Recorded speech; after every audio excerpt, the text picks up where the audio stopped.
Welcome, everybody. We're back. Conversations with Cubit, live on Facebook. You need to tell everybody you know to tune in right now. I'm going to give you a second. I'm watching. I want to make sure that you share this conversation because, as you know, every week I want to bring information, inspiration, and hope. And today will not disappoint. Tonight will not disappoint because we got information and certainly inspiration. And I know that because I've just had some inspirational conversation with my guest right here in his office. He's welcomed us down here, which is crazy to let me in your office because I'll drink all your coffee and steal all your pens, right? So thanks for having me in here. So we're down on Lincoln Boulevard at the Capitol right now where legislative session is going on right now. I am in the house where everything is happening. So we can be a little disruptive right now. But here, while we're doing this right now, there's one issue that you have been asking me about, and so I made a few phone calls and I made a connection with one of our state representatives, Kevin McDugle. Kevin McDugle is crazy, I think, for allowing me in his office to talk about this bill that he authored, 1674. Yes, sir. House Bill 1674. I really don't think I know everything I need to know about it. I don't know if you know everything you need to know about it, but he co-authored it, so he's going to give us an education on it. So I know you may have some questions, some comments, some concerns. You have to tell your friends right now to join in because I'm watching, I'm monitoring. I have my own questions, but I don't know what you. Don't wait and ask me these questions, your questions tomorrow, because I ain't having it. I'm not having it tomorrow. It's tonight. It's right now only. So let me tell you a little bit about Representative McDugle. Kevin, he was born and raised on a small livestock farm. That's right. You got to tell me a little bit about that. Sure. In Morrison, Oklahoma, and he moved to Cleveland, Oklahoma around 1980. That's right. He did some work, real hard work up to age 12. Yep. That's farm work. I don't know anything about that. So you're going to have to tell me about hard work at 12 because I was playing cops and robbers at 12. Then you did a little oil field stuff. That's right. Right? And then you went on to the Marines. Exactly. No, you went to school first. Got your went master's. to school for a couple of years and then went in the Marines, came back and finished my school. Came back. Yes, and what's exciting about your Marine Corps time is that you were a drill instructor. Yes, sir. So I know a little bit about, no, I don't know anything about that, but I know a little bit about drill. Sure. And you wrote a book about it, and you shared that with me. So yes, sir. The book is called Inside the Mind of a Marine Drill Instructor. And so I know they just yell and scream a lot. Yes, that's it. Full Metal Jacket is one of my favorite. That's right. One of my favorite, right? So you can tell us a little bit about that. But before we get into the bill, sure. Tell me about growing up on a farm and tell me who you are and how you end up being elected in 2016 sure. to District 12 of the State of Representatives. No, outstanding. My parents had a farm. We raised sheep and horses and cattle and that kind of thing. And so as a young kid, that's what I grew up knowing. And so we had to feed the cattle and do all the things it takes to raise a sheep and make sure that the little lambs had lights on them when they're born and that kind of thing. When I was 12 years old, my dad started his own company, and I started working in the oil field with him. So I was digging ditches and doing whatever Dad told me to do. Right. And you better do what Dad tells you to do. Right. A drill instructor at home. That's right, exactly. Yeah. And so, but I learned the value of hard work and what it meant to get out there and earn your own. And I got paid for it. Wasn't much, but I got paid for it. Right. And then I went to school for a couple of years after I graduated high school, and couldn't stand school. I didn't like it. It wasn't for me. But I finished 2 years and then decided I'd join the Marine Corps. My granddad had served in World War II under Patton. My dad had served there in Vietnam. And I just felt the calling. I felt like that's what I needed to do. And I was raised in a Baptist church and raised to love Jesus and then became a Marine drill instructor. So voted most friendly in high school and then became a Marine drill instructor. I don't know what happened. Yeah, right. And in church. Right? That's right, exactly. And all those things kind of intersect at getting people prepared for battle. Absolutely. Right. It's all ready, getting ready for battle. But there's also another thing there, because in church they always kind of prepare you for service, and being in the military is service That's to right. country and service to others. That's right. Yeah. Exactly. So thank you so much for doing that. Now, there's so many things going on right now in politics. There's so many things going on in the state house. They're voting on things and debating things right now. I want to stay laser focused Yes. on this particular bill. But before we do that, today kind of a big day. Sure. In this country, because we had the verdict for George Floyd. That's right. Right. Guilty on all 3 counts, and this whole bill seems to be kind of on the back of what his death did over the summer. Right. For all over the country, and especially here in Oklahoma City and Tulsa and some other large municipalities. What's your thoughts on the verdict? Sure. I think the verdict, they've got a jury that tried him. They found him guilty. He's guilty, right? Right. And that's why we have a jury system, because when we have those kinds of situations, we've got a jury trial that's going to decide that. And they found the police officer guilty. And so in my mind, he's guilty. And that's the way it should be. Right. Yeah. So I can tell you, for me and many community members, I was kind of just hanging on the edge of my seat. Sure. While the jury deliberated. It's because I do the work, you do the work, and we want to see justice. That's exactly. And we're not, and justice really just, for me, just means making sure everybody gets what they deserve, not Absolutely. more or not less of what they deserve. And so there's a history of injustice when it comes to the criminal justice system. That's right. I think we can agree on that. And Yes. so we were just kind of waiting to see how this was going to pan out, and then what the response would be.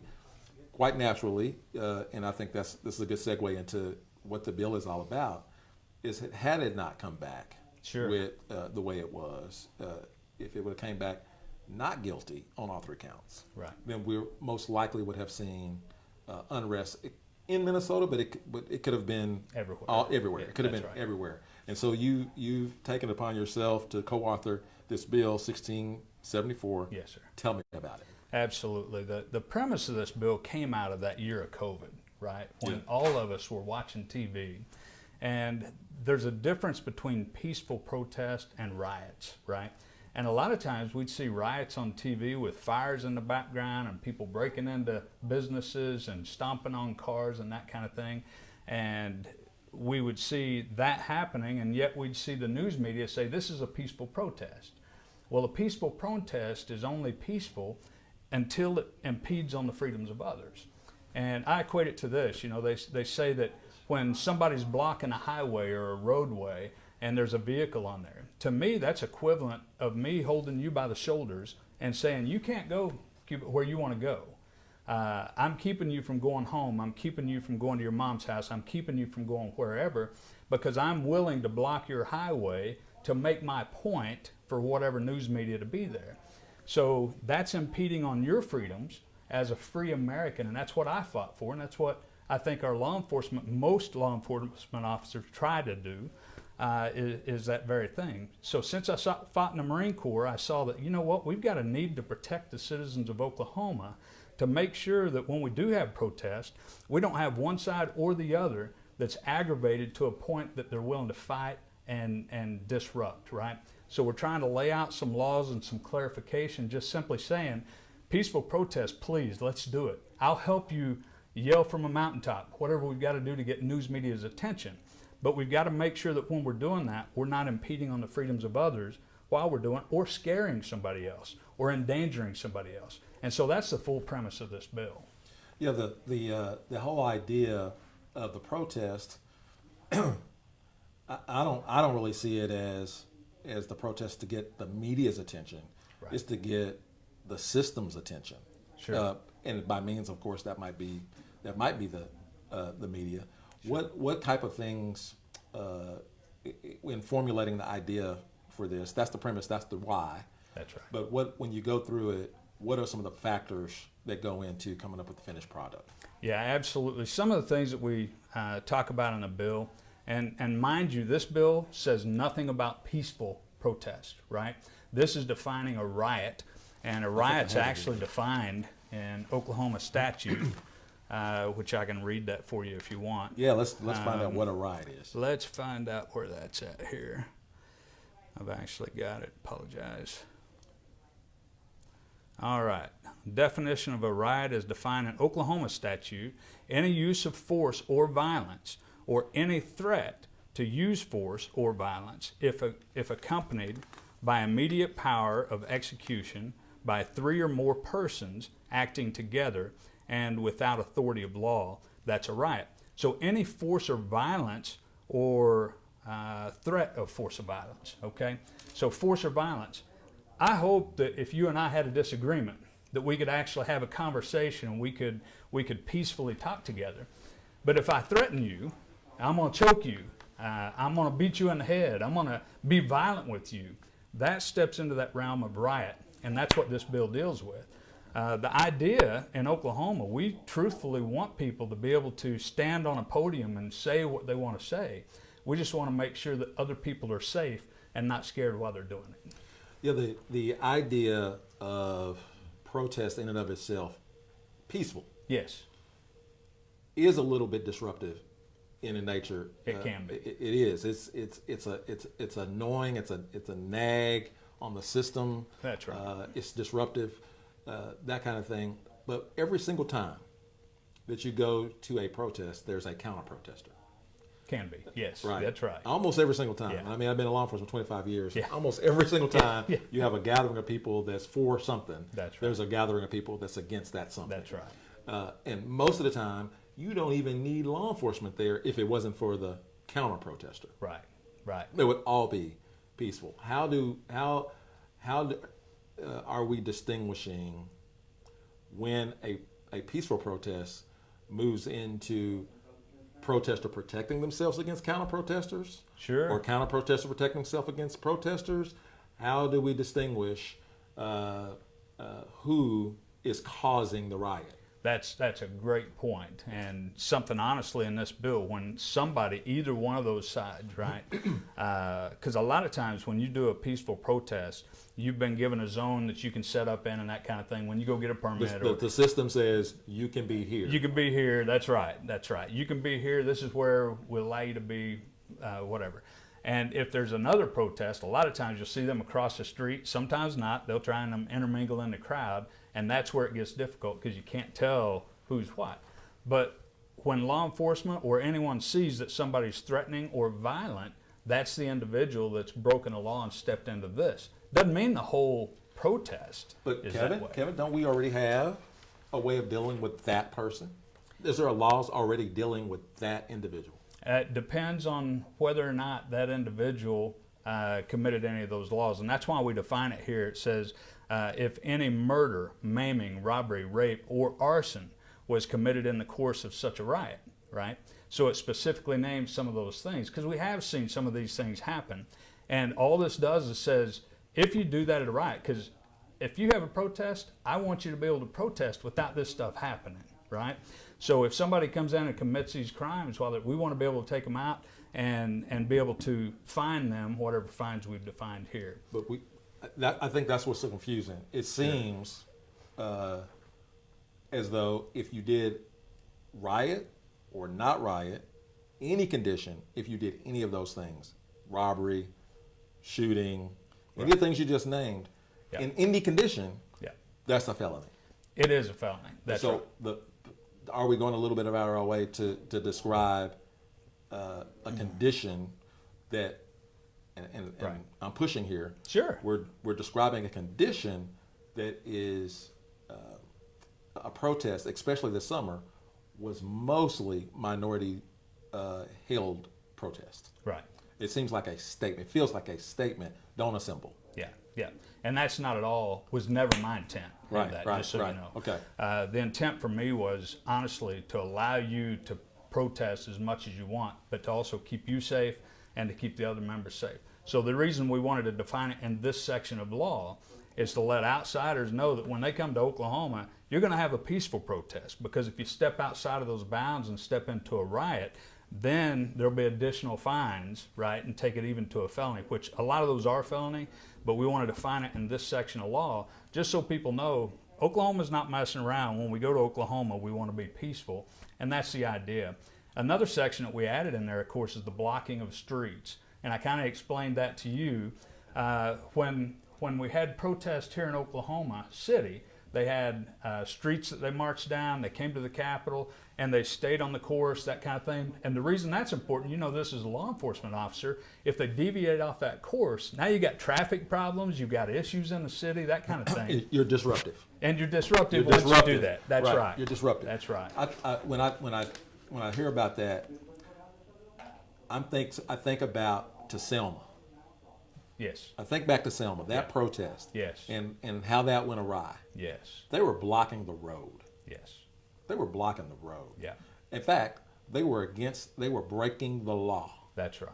Right? Highway Patrol, that's why the Highway Patrol was there that day, because they were blocking the road. But looking back, aren't me and you both glad they blocked the road? Right. Right. Aren't we glad that they were just a little bit disruptive Yeah. in that moment? They were peaceful, but what happened was counter-protesters. Right. And of course the administration of law at the time. Absolutely. At the time, and we ended up with Bloody Sunday. That's right. Right. That's right. I'm not saying I want people to block roads. Right.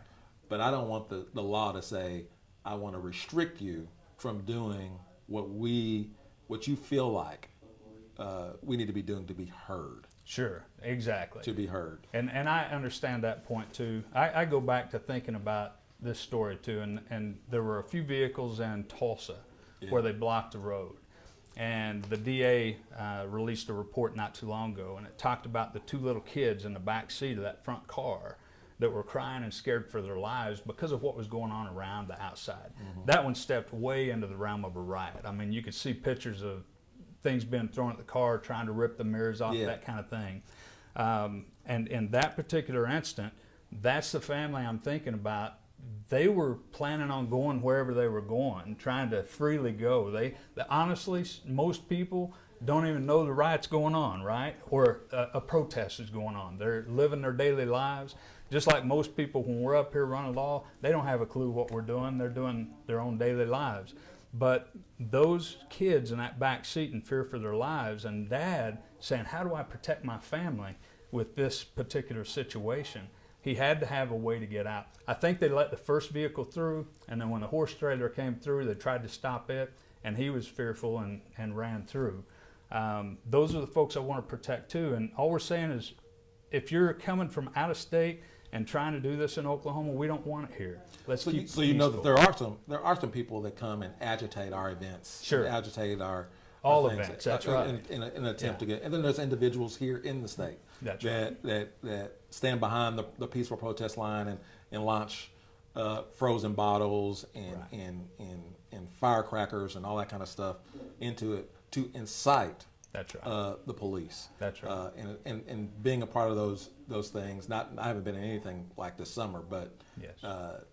But what do we do to protect the peaceful protesters that get caught up in that? Because there's some language here in this bill that says, and I think it's part 3. Okay. If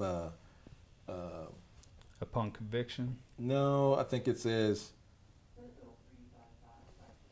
Yeah, if such person directed, advised, encouraged, or solicited other persons who participated in the riot to act of force or violence, such person shall be, upon conviction, guilty of a felony. It was so many people that in the chaos of peaceful protest turned riot, that were caught up. Yeah. They were caught up in the moment. Yes, I'm pretty sure we got the agitator, but I'm sure we got some of the others too. Sure. A tender too. Absolutely. This is a felony. Yeah. Yeah. This is a felony. Yeah, I can see that point. And I can tell you, if I'm peaceful protesting and somebody throws something at my head, I'm probably going to turn around and start throwing punches too, right? And we hope that whoever is watching this event can see where the instigation started.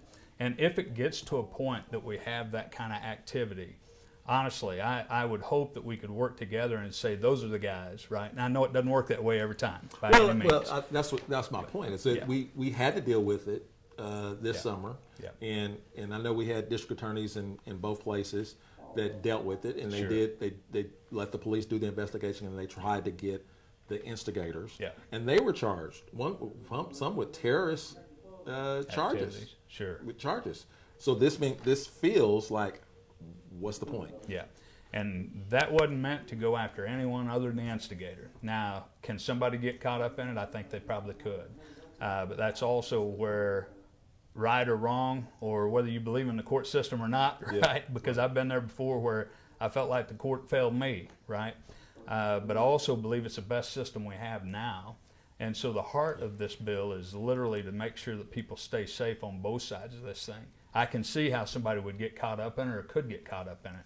But the goal is, hopefully, with a law like this, it's putting everybody on notice saying, don't do that here, right? So That's exactly what notice I'm getting. Yeah. The notice And I'm getting is, don't assemble. no, and that's not it. What I mean by not do that here is don't cause the violence here. I know that's what you mean, Yeah, right? And I feel that's in your heart too.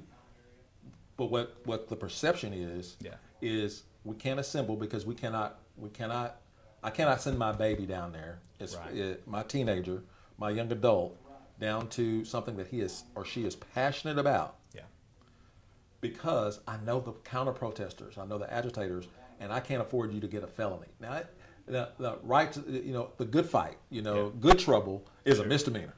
right, right. This is a not to exceed 20 years and not less than 2 years Right, right. for passion. So I guess the other question would be, if this is the way we want to go, Right. what other measures on the other side is happening, either by your author or co-author or some other colleagues, that is saying what we need to do is address the issue that makes them want to protest in the first place. Right. What's happening there? Any bills or something that says, we looked into that, we're thinking about that. It would be far better just to have not people assemble, have a reason to assemble. Well, and I think our founders meant it for us to be able to assemble, right? I Yeah. mean, that's our First Amendment right. Yeah. And they did that simply because they knew there was going to be time that there are people that disagree with the government, they disagree with an entity, they disagree with an institution, whatever it is. Mm-hmm. And so that has to give us the right to peacefully assemble. I would like to see us do something that allows as much of that as possible, because the intent is never to say, don't protest in Oklahoma. That's not it. But I don't want busloads of people coming in to instigate in Oklahoma. If they do, then I want them to know we're going to protect the groups that are protesting, whoever they might be. Remember, it's not just Black Lives Matter that's protesting. We've got pro-life, pro-choice, Yes. We've got so many other rallies, and this legislation had no individual group in mind. It was literally saying, when this happens in Oklahoma, no matter who the group is, how do we protect that group and the people around them? Right. No other group, and I think that's what the timing of it, no other group has brought out the masses of people than the Black Lives Matter movement of this summer. Right, right. Right. Yeah. So the timing of it says, it feels. Right. I know it doesn't say that, but it feels. Yeah, Yeah, it feels really targeted Yeah. to a minority group that is upset right now Yeah. for something that's really difficult to deal with, right? And so what these people are gathering for, because let's face it, that happened in Minnesota. That wasn't even Sure. Oklahoma. That's right. How do you feel about that? How does that feel when it creates a reaction like that in Oklahoma? Sure. What message should we be getting as leaders? Yeah. And I think as leaders, I would hope that we could work together, because I know law enforcement started going through additional training. So we've Yeah. set up different training for that. So that's one thing that can happen in that particular case. I think all law enforcement officers were put on notice when that happened up there, because they all said, and I had, in fact, the guy that got shot in Tulsa, one of the police officers, one of the two that got shot, was scared to death to protect himself because of everything that had gone on, right? And because of his hesitation, he lost his life. You can understand that, being a law enforcement officer, that pressure of let's not do the wrong thing here, right? And so that pressure came on both sides of that. And so you're right. It's a tough issue on both sides, I think. Yeah. I'd like to know that if this was the lane that we feel like we need to do to protect individuals' right to protest, Right. is that we can also point to something to say, we also understand why you're protesting. Yeah. Like there's and it's difficult, and I don't think there's an easy fix. I think nationally they got a George Floyd police and justice reform, effort Act going or something like Sure. that. But looking at that, here's, and I just ask you to respond to the comment. Sure. Is George Floyd happened in Minnesota? Things kicked off here and around the world. So to me, it doesn't feel like it's about George Floyd at all. It feels like it's about policing in minority communities. It feels like George Floyd is the catalyst to something the community has been feeling all along. Right. And if that's what they've been feeling all along, what can we say? What can we say that we're hearing? Yeah. And what do we say we heard when we wrote this up? Yeah. Well, it was never the intent. Yeah. Right. Oh, yeah. And what I mean by that is, I would honestly hope, because what you're saying to me has never been a thought in my mind, right? As far as the way it's perceived that way, because my mind was actually honestly trying to protect all lives, including Black Lives Matter groups when they come. Because there's nothing worse. Can you imagine sending your daughter to a Black Lives rally, a pro-life rally? It doesn't matter what it is. And all of a sudden they're caught up in this situation on the highway that happened over there where people got run over, right? What if that was your daughter that got run over? And the same thing. And there was no law to protect her. There was no law to say. But there is a law to protect them. Right. There is a law to protect them. That's what I'm saying. You cannot just run over people. You cannot kidnap people. You cannot block their free passage to leave. There's consequences for that, and that's what. And I guess what I'm just telling you. Sure. And maybe you didn't think about it, and quite naturally, just visiting with you prior, the heart is in the right place. Yeah. But the conversation in the community, in minority communities right now, is they don't want us to gather and assemble and be loud and cause and bring attention to issues that we feel like are bothering us. And the way they do that, is one, they tell you where to protest, like stay on the curb line, don't get in the street, don't be disruptive, we can put up with you if you stay over there. And then if it gets violent, even if somebody feels threatened and they try to run away instead of try to go another way, right. When they try to back out or try to get out of the thing, which that's the way I go home. I mean, why should I have to turn around? I understand people feel that way, but if I had the choice of backing out, going another way, or run over 2 or 3 people who may or may not be a part of this threat, who who's threatening my kids or threatening my passage, all that kind of stuff. Yeah. Why not? Yeah. I mean, wouldn't a reasonable person do that instead of claim my freedom is that I should be able to go north when I decide to go north? Right. And please understand, when you look at this, it says nothing. I mean, this is about every protest. Yeah. It's not signifying Black Lives Matter. No, it's not for that at all. No, it's not. And I wanted to make sure that it doesn't matter what the protest is. We're basically saying, please don't block roads, right? And you're right. They tell us where to stand. They do that in every city for every group. It doesn't matter what group it is. A pro-life, a pro-choice group, they tell them, please stand over here because we know there's traffic coming this way. And they do that sometimes for the safety of the people around them. Sometimes they do it because who knows why or where they tell you to. But they don't just do that for Black Lives Matter. They do that for all groups, Absolutely. right? Absolutely. And so understanding that, and the same thing in this, like you said, the timing might be off, but I can tell you what I saw this last year when I'm watching TV is the fires, the threats, the disturbance, the businesses that were destroyed, the vehicles that were stomped on, those kind of things. I didn't look at the group that was doing it. I just looked at the action and I said, this is not right to protest in that way, in a violent way, to where you're getting into the riot side, right? So how do we protect that? Does this fix it? No law ever fixes everything, Yeah, right? yeah. So we still got some things, and I'd love to work with you on some of the things to say, how can we make it better for you to have a loud voice? How can we? I don't know. Well, I honestly don't even want to hear the loud voices. Yeah. I want to. Here's and I think you'll understand this. I got 2 grandbabies. So I got more than 2, but these 2 grandbabies I was babysitting one particular time, and he was about 5 and talking. He had his little table, and he's sitting over there at his table, and my little one's in her high chair, and she's just starting to talk. Can't really understand it well. And my daughter and my wife go, we need to go to the mall. I said, go to the mall. I'll feed the kids. We're good. I can take care of this. Grandpa's good. That was probably a bad idea, Kevin. But so they leave and they go and do their business. And so I'm watching Sports Center on my big screen TV over the fireplace. I'm chilling and I'm eating. I got her set up. I got him set up, and I'm watching. I'm waiting on my Dallas Cowboy story. The little panels on the side. Yeah. And just before my story comes on, she starts getting a little antsy and starts mumbling something.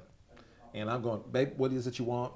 Chill out, I'll take care of it, whatever. And she's mumbling, and I'm looking up my stories. I'm trying to eat while I'm standing up. And just before my story goes on, she gets louder and more animated. And then she takes her plate and she throws it on the ground. And I'm pissed, right? I'm missing my story. I got to go put my plate down. I got to clean her up. She's crying.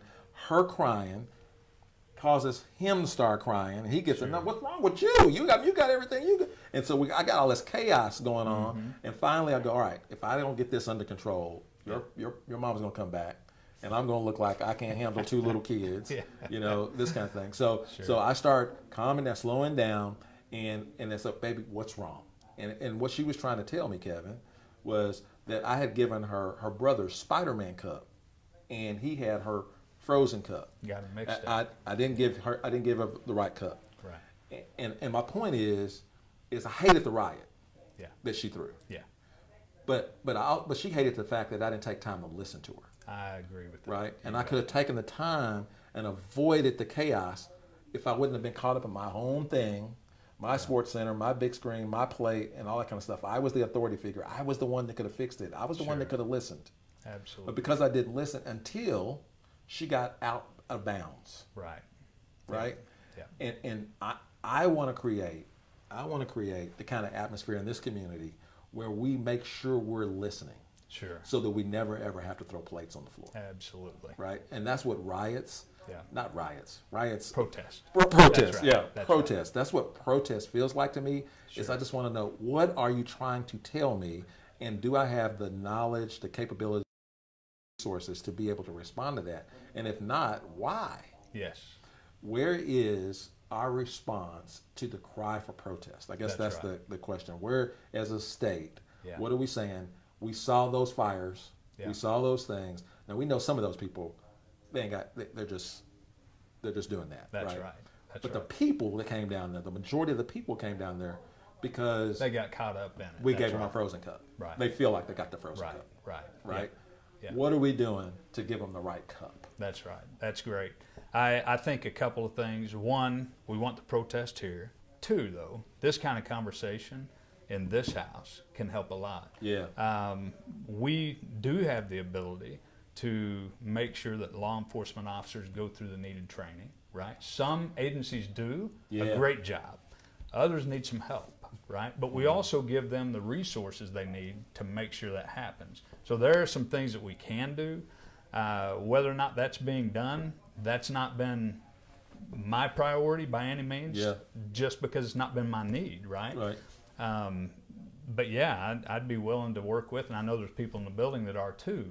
But a lot of times those conversations happen right here, and they listen better when you're sitting across a desk than sometimes when you're out there and they're not even at the protest until they see it on TV. Exactly. And a lot of times they see things on TV that turns them off from the conversation. And that's what we don't want. That's true. Right? We don't want that, because a lot of folks last year turned off the message of Black Lives Matter, not because the message was not pertinent, but because of the activities that they saw on TV, right?